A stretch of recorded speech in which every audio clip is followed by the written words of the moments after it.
Hello friends, welcome to வானத்திரா சத்தி. இன்றைக்கி நம்ம என்ன பார்க்க போகிறோம்னா, என்னோடய வயலில் இருக்கிற ஹார்வெஸ்டிங்கை தான் பார்க்க போகிறோம். நான் இப்போ என்ன பறிச்சிட்ருக்கேன்னு உங்களுக்கு தெரியுமா?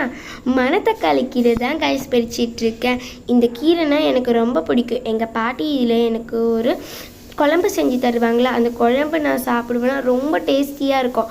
அதனாலேயே இந்த கீரைனா எனக்கு ரொம்பவே பிடிக்கும். இந்த கீரை வேறு நல்லா பெருசு பெருசாக இருந்துச்சா, எனக்கு பெரிக்கவும் ரொம்ப ரொம்ப ஈஸியாக இருந்துச்சு. இந்த கீரையில் எங்கள் அம்மாவும் ஒரு குழம்பு செஞ்சு தருவாங்க, அதுவும் எனக்கு பிடிக்கும். இப்போ எங்கள் அம்மா என்ன பறிச்சிட்ருக்காங்கன்னு தெரியுதா காய்ஸ்? தூதுவளை தான் காய்ஸ் பறிச்சிட்ருக்காங்க.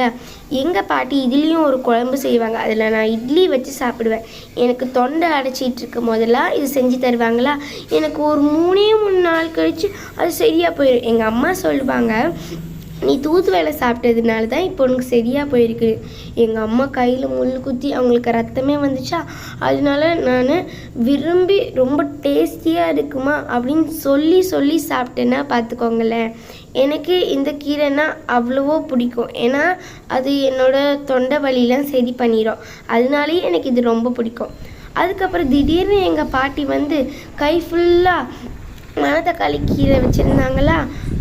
நான் கேட்டேன், பாட்டி எங்கேருந்து போய் இந்த மணத்தக்காளிலாம் எடுத்துகிட்டு வந்தீங்க? பின்னாடியிலேருந்து போய் எடுத்துகிட்டு வந்தேன். நான் தூரத்துலேருந்து பார்க்க அவங்க கொஞ்சம் தான் எடுத்துகிட்டு வந்திருக்காங்க அப்படின்னு தெரிஞ்சிச்சு.